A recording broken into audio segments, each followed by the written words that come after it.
Series ಅನ್ನ promote ಮಾಡಬೇಕು ಅಂತ ತುಂಬಾ ಅನ್ಕೊಂಡಿದ್ದೆ. But unfortunately this series is really disappointing. ಒಂದು ಸಿನಿಮಾವನ್ನ ಮಾಡಬೇಕಾದ್ರೆ ಅಲ್ಲಿನ ಪ್ರಾದೇಶಿಕತೆಯ ಬಗ್ಗೆ ಮೊದಲು ಅಧ್ಯಯನವನ್ನ ಮಾಡ್ಕೋಬೇಕು. ಆ ಒಂದು ಕಥೆಯನ್ನ ಅರ್ಥ ಮಾಡ್ಕೊಳ್ಳದೆ ಈ ಸ್ಕ್ರೀನ್ ಪ್ಲೇ ಮಾಡಿದ್ದಾರೆ ಅಂತ ಹೇಳ್ಬೋದು. ಭಯಂಕರ ಬೇಸರ ಆಗುವಂತ ವಿಚಾರ ಕೂಡ ಹೌದು.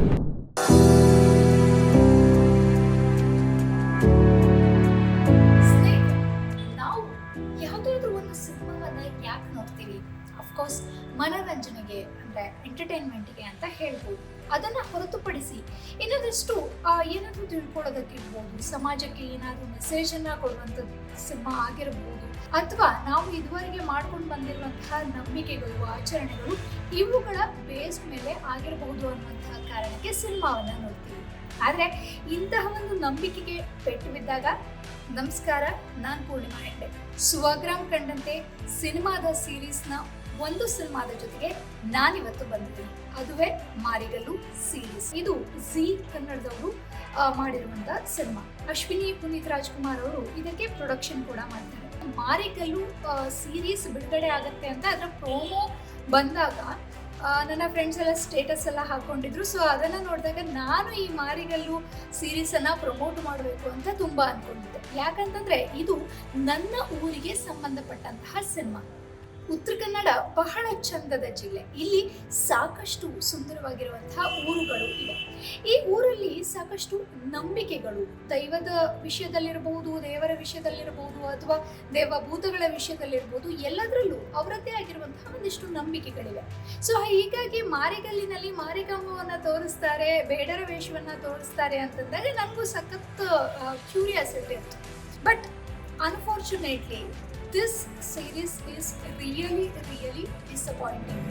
ಎಸ್, ನನಗೆ ಇದನ್ನು ಪ್ರಮೋಟ್ ಮಾಡಬೇಕು ಅನ್ನೋದಕ್ಕಿಂತ ಯಾರು ಒಂದು ಸ್ಕ್ರೀನ್ ಪ್ಲೇ ಬರ್ತಿದ್ದಾರೆ ಅಥವಾ ಡೈಲಾಗನ್ನು ಬರ್ತಿದ್ದಾರಲ್ವ, ಅವರು ಬರೆಯೋದಕ್ಕಿಂತ ಮುಂಚೆ ಒಂಚೂರು ಅದರ ಬಗ್ಗೆ ಅಧ್ಯಯನ ಮಾಡೋದು ಸಿಕ್ಕಾಪಟ್ಟೆ ಅಗತ್ಯ ಇದೆ ಅಂತ ಈ ಸೀರೀಸ್ ಅನ್ನು ನೋಡಿದ ಮೇಲೆ ಅನಿಸಿದೆ. ಮಾರಿಗಲ್ಲು ಸಿನಿಮಾದಲ್ಲಿ ಏನ್ ಮಾಡ್ತಾರೆ ಅಂತಂದ್ರೆ, ಸಿರ್ಸಿಯನ್ನ ಒಂದು ಕೇಂದ್ರೀಕೃತವಾಗಿ ಇಟ್ಕೊಂಡು ಮಾಡಿರುವಂತಹ ಸಿನಿಮಾ ಇದಾಗಿರುತ್ತೆ. ಸಿನಿಮಾಟೋಗ್ರಫಿ ಬಗ್ಗೆ ಹೇಳಬೇಕು ಅಂತಂದ್ರೆ, ಕ್ಯಾಮರಾ ಹಿಡ್ಕೊಂಡು ಹೋಗಿರುವಂತಹ ವ್ಯಕ್ತಿ ಒಂದಷ್ಟು ಒಳ್ಳೆ ಶಾಟ್ಗಳನ್ನೇ ತಗೊಂಡಿದ್ದಾನೆ. ಅದರ ಬಗ್ಗೆ ನಾನು ಏನು ಕಮೆಂಟ್ ಮಾಡೋದಕ್ಕೆ ಹೋಗೋದಿಲ್ಲ. ಆದ್ರೆ ನಾನು ಮಾಡಲೇಬೇಕಾಗಿರುವಂತಹ ಕಮೆಂಟ್ ಯಾವ ವಿಷಯಕ್ಕೆ ಅಂತಂದ್ರೆ, ಈ ಸಿನಿಮಾದ ಸ್ಕ್ರೀನ್ ಪ್ಲೇ ಆ್ಯಂಡ್ ಕದಂಬ ಮನೆತನ ಅನ್ನೋದು ಏನಿದೆ, ಇದು ಉತ್ತರ ಕನ್ನಡವನ್ನ ಸಾಕಷ್ಟು ವರ್ಷಗಳವರೆಗೆ ಆಳಿರುವಂತಹ ಒಂದು ರಾಜಮನೆತನ. ಈ ರಾಜಮನೆತನದ ಹಿನ್ನೆಲೆ ಬಹಳ ಅದ್ಧೂರಿಯಾಗಿದೆ, ಬಹಳ ಅದ್ಭುತವಾಗಿದೆ. ಅದರ ಜೊತೆಗೆ ಮಾರಿಕಾಂಬಾ ದೇವಿಯ ಮಹಾತ್ಮೆ, ಆಕೆಯ ಒಂದು ಶಕ್ತಿ ಏನಿದೆ ಅದು ನಮ್ಮ ಊಹೆಗೆ ನಿಲುಕದ್ದು. ಹಾಗಾಗಿ ಆ ಒಂದು ದೇವಿಯ ಬಗ್ಗೆ ನೀವು ಹೇಳ್ತೀರಿ ಅಂತಂದ್ರೆ ಅದರ ಬಗ್ಗೆ ಇನ್ನೊಂದಿಷ್ಟು ಸ್ಟಡಿ ಮಾಡುವಂತಹ ಅಗತ್ಯ ಇತ್ತು. ಇನ್ನು ಬೇಡರ ವೇಷ, ಉತ್ತರ ಕನ್ನಡದಲ್ಲಿ ಅದರಲ್ಲೂ ಸಿರ್ಸಿಯಲ್ಲಿ ಮುಖ್ಯವಾಗಿ ಬೇಡರ ವೇಷವನ್ನ ನೀವು ನೋಡಬಹುದು. ಈ ಬೇಡರ ವೇಷ ಸಾಕಷ್ಟು ವರ್ಷಗಳಿಂದ ನೋಡ್ಕೊಂಡು ಬಂದಿದ್ರು ಕೂಡ ಇತ್ತೀಚೆಗೆ ಸೋಷಿಯಲ್ ಮೀಡಿಯಾದಿಂದಾಗಿಯೇ ಹೆಚ್ಚು ಹಿಟ್ ಆಗಿದೆ ಅಂತ ಹೇಳ್ಬೋದು. ಅಂದ್ರೆ ಜಾಸ್ತಿ ಜನರಿಗೆ ಗೊತ್ತಾಗೋದಕ್ಕೆ ಸಾಧ್ಯವಾಗಿದೆ. ಈ ಒಂದು ಬೇಡರ ವೇಷವನ್ನ ಕಥಾವಸ್ತುವನ್ನಾಗಿ ಇಟ್ಕೊಂಡು ಮಾರಿಗಲ್ಲು ಸೀರೀಸ್ ಅಲ್ಲಿ ತೋರಿಸ್ತಾ ಹೋಗ್ತಾರೆ. ಆದ್ರೆ ಸಿನಿಮಾದ ಆರಂಭದಲ್ಲೇ ಈ ಒಂದು ಬೇಡರ ವೇಷದ ಬಗ್ಗೆ ಏನ್ ಕಥೆಯನ್ನ ಹೇಳ್ತಾರೆ ಅದು ಕಂಪ್ಲೀಟ್ ಆಗಿ ಆ ಒಂದು ಕಥೆಯನ್ನ ಅರ್ಥ ಮಾಡ್ಕೊಳ್ಳದೆ ಈ ಸ್ಕ್ರೀನ್ ಪ್ಲೇ ಮಾಡಿದ್ದಾರೆ ಅಂತ ಹೇಳ್ಬೋದು.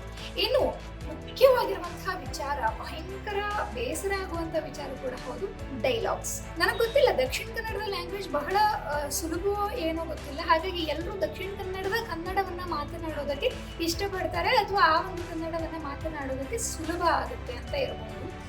ನಮ್ಮ ಮಾರಿಗಲ್ಲು ಸಿನಿಮಾದಲ್ಲಿಯೂ ಕೂಡ ಆ ದಕ್ಷಿಣ ಕನ್ನಡದ ಸೊಗಡನ್ನ ನೀವು ಕಾಣಬಹುದು. ಬಹುಶಃ ಬೇಕಿರ್ಲಿಲ್ಲ ಅನ್ಸುತ್ತೆ. ಯಾಕಂತಂದ್ರೆ ಉತ್ತರ ಕನ್ನಡದ ಕನ್ನಡ ಡಿಫ್ರೆಂಟ್ ಆಗಿದೆ, ತುಂಬಾ ಚೆನ್ನಾಗಿದೆ. ಒಂದು ಸಿನಿಮಾದಲ್ಲಿ ಆ ನೇಟಿವ್ ಲ್ಯಾಂಗ್ವೇಜ್ ಅನ್ನ ನೀವು ತರ್ತೀರಾ ಅಂತಂದ್ರೆ ಅಲ್ಲಿಯ ನೇಟಿವ್ ಲ್ಯಾಂಗ್ವೇಜ್ ಅನ್ನ ಕಲ್ತ್ಕೊಂಡು, ಅಥವಾ ಯಾರಿಗೆ ಈ ಡೈಲಾಗ್ ಅನ್ನ ಡೆಲಿವರಿ ಮಾಡೋದಕ್ಕೆ ಬರುತ್ತೆ ಅಂತವ್ರನ್ನ ತಗೊಂಡು ಸಿನಿಮಾ ಮಾಡೋದು ಒಳ್ಳೇದು ಅಂತ ನನ್ಗೆ ಅನ್ಸುತ್ತೆ. ಮಳ್ಳ ಅನ್ನುವಂತಹ ನಮ್ಮ ಕಡೆಗೆ ಜಾಸ್ತಿಯಾಗಿ ಬಳಸ್ತಾರೆ.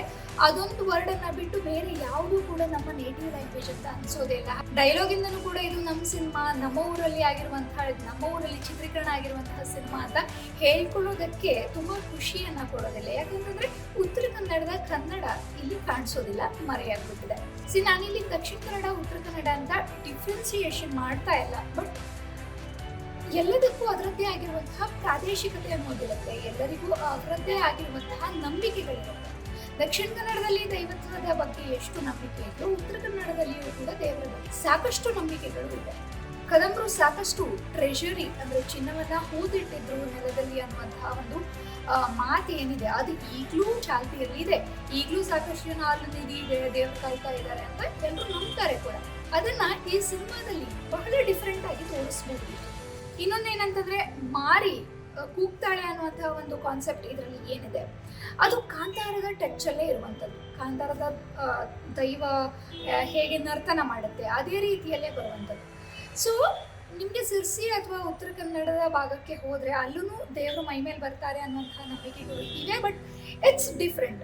ಸೊ ಹಾಗಾಗಿ ಈ ಅಥೆಂಟಿಸಿಟಿ ಅನ್ನೋದು ಏನಿದೆ, ಪ್ರಾದೇಶಿಕತೆ ಅನ್ನೋದು ಏನಿದೆ, ಅಥವಾ ಒಂದು ದೃಢೀಕರಣವನ್ನ ಮಾಡಿಕೊಂಡು ಮಾಡಬೇಕಾಗಿರುವಂತಹ ವಿಷಯ ಏನಿದೆ ಇದು ಮಾರಿಗಲ್ಲಿನಲ್ಲಿ ಕಂಪ್ಲೀಟ್ ಆಗಿ ಮಿಸ್ ಆಗಿದೆ ಅಂತ ಹೇಳ್ಬೋದು.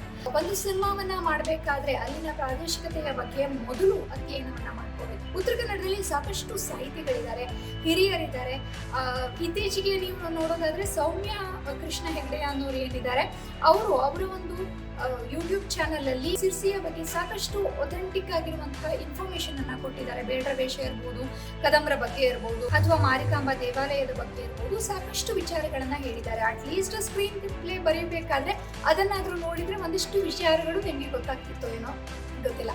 ಅಥೆಂಟಿಸಿಟಿ ಅನ್ನೋದು ಇದ್ರೆ ಕಾಂತಾರದಂತಹ ಸಿನಿಮಾ ಹೇಗೆ ಗೆಲ್ಲುತ್ತೋ ಅಥೆಂಟಿಸಿಟಿ ಅನ್ನೋದು ಮಿಸ್ ಆದ್ರೆ ಮಾರಿಗಲ್ಲು ಸೀರೀಸ್ ತರ ಫೇಲ್ಯೂರ್ ಕೂಡ ಆಗ್ಬೋದು. ಈ ಒಂದು ಸೀರೀಸ್ ಅನ್ನ ನೋಡಿದ್ಮೇಲೆ ಖಂಡಿತವಾಗಿಯೂ ಸ್ವಗ್ರಾಮ್ ಅನ್ನುವಂತಹ ಒಂದು ಪರಿಕಲ್ಪನೆ ಏನಿದೆ ಈಗಿನ ಸಿಚುವೇಶನ್ಗೆ ಎಷ್ಟು ಆಪ್ಟ್ ಆಗಿದೆ ಅಂತ ಅನ್ನಿಸ್ತಿದೆ. ಯಾಕಂತಂದ್ರೆ ಯಾವುದೇ ಒಂದು ಊರಿನಲ್ಲಿ ಇರುವಂತಹ ಆಚಾರ ವಿಚಾರ ನಡ್ಕೊಂಡು ಬಂದಿರುವಂತಹ ರೀತಿ ನೀತಿಗಳು ಅಥವಾ ನಂಬಿಕೆಗಳು ಏನಿದೆ ಅದನ್ನ ನಾವು ಇದ್ದ ಹಾಗೆ ಈಗ ಪ್ರೆಸೆಂಟ್ ಮಾಡದೇ ಇದ್ರೆ ಮುಂದೆ ಯಾರೋ ಒಬ್ರು ಅದ್ರ ಬಗ್ಗೆ ರಿಸರ್ಚ್ ಮಾಡಬೇಕು ಅಂತ ಬಂದ್ರೆ ಅಥವಾ ಸಿನಿಮಾ ಮಾಡಬೇಕು ಅಂತ ಬಂದ್ರೆ ಖಂಡಿತವಾಗಿಯೂ ನಮ್ಮ ನಂಬಿಕೆಯನ್ನೇ ತಿರುಚಿ ಹೇಳುವಂತಹ ಪ್ರಯತ್ನವನ್ನ ಮಾಡಬಹುದು.